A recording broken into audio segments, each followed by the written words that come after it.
But those days when, you know, as young parents, we wouldn't know about this disease because this disease is very rare. So at the age of 2 months, we noticed that actually Albert had difficulty in turning over. And then he was also late in walking. When he walked, also we noticed that he was very afraid to fall. The doctors initially diagnosed him as flat-footed until a time a doctor recommended us to see a pediatrician, and he was diagnosed of DMD at the age of 6.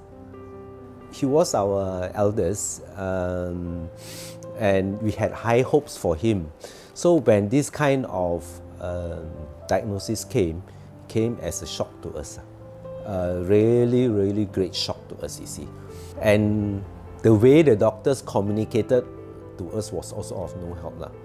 Okay, he said that there's no hope. Okay, and then they will die in the teens. So these kind of words were very discouraging to us. So it was real traumatic for us. So when these kind of things happen, we tend to fall back to our Creator. So we turn to God for help, and we prayed as much as possible, you know, for a physical miracle. You know, when we pray, we said we want him to be cured completely. You see, no, he was still young. He was still, you know, like trying to be as normal as possible. The thing is that Albert does not show a lot of sadness. So he was still able to, you know, go around mixing with his friends, doing whatever that is necessary as a child. Of course, he couldn't play because he couldn't run. Around 10 years old, he was already falling and about to go on a wheelchair. Well, we accepted that he has this disease probably from day one. We have to ensure that he live life to its maximum. The main thing is that I wanted Albert to live a life that is meaningful, okay? So that he would not feel so sad. He never asked things like, when am I going to die? He knew actually that there will be life after death. And then he never thought about heaven, but he tried as much as possible to live the present life as meaningful as possible. He did very well in his UPSR, and then he went to secondary school, even though he was on a wheelchair, and there were a group of friends to help him around, to move around and so on. Even SPM, he was the top scorer in all A1, you see. So, and during those times at the SPM level, he could still write.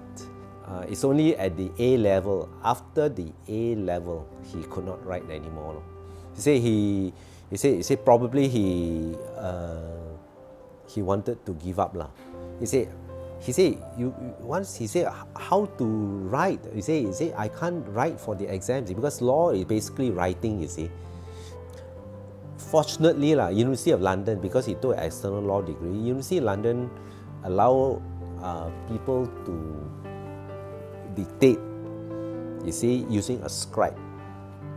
That means to say the student will have to will dictate and somebody will write for the student.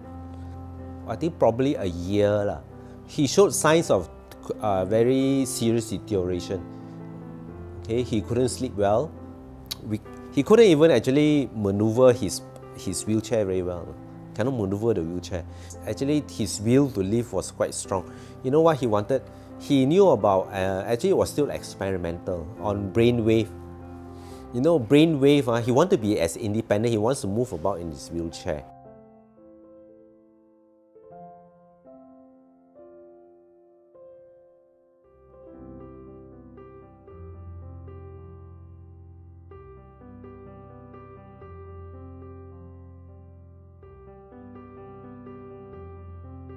Oh, there are so many happy moments actually.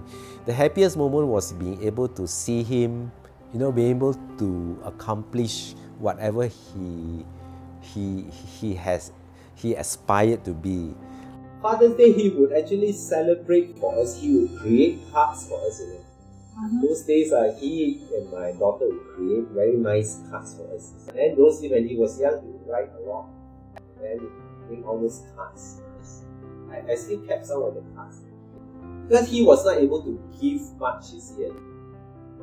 He was able to give much.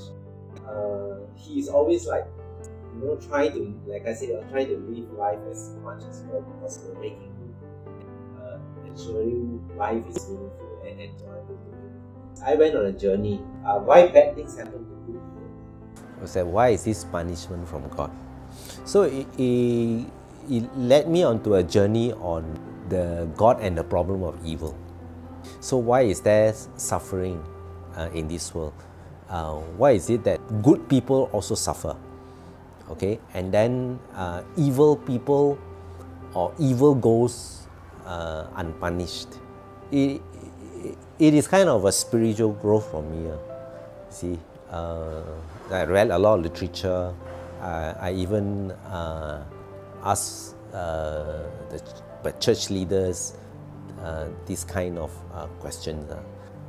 The journey, you see, that I went through made me and my family actually a better family than others. Made me a better father, made my wife a better mother, my daughter a better sister. It brought a lot of goodness in us, you see. Eventually, actually, the miracle happens in other ways. In the way that people support us, in ways that encourage us, and giving us the strength and the motivation to let him live a meaningful life.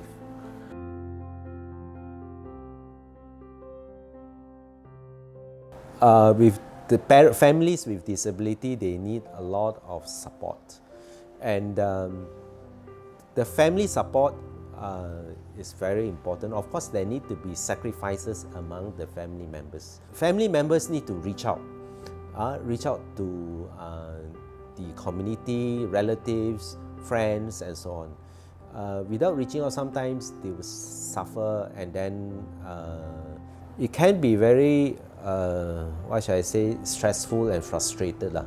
And we need to understand, parents also need to understand that this world is a fallen world. Yeah, there will be suffering, there will be evil, there will be discomfort, and there will be disaster. Okay, but ultimately, we place our hope in God, and ultimately goodness will prevail.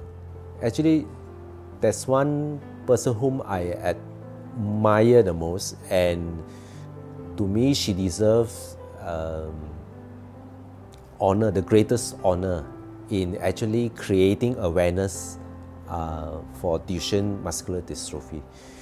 This lady is Catherine Jayasuriya. She founded an organization called Coalition Duchenne. This organization has done a lot to help children with Duchenne Muscular Dystrophy.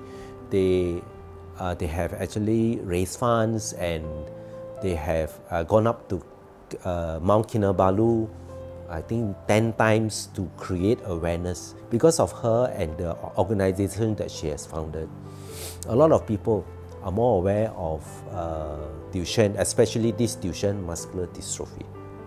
So Catherine, if you are watching this video, I really give you my admiration, and you deserve the greatest honor there is.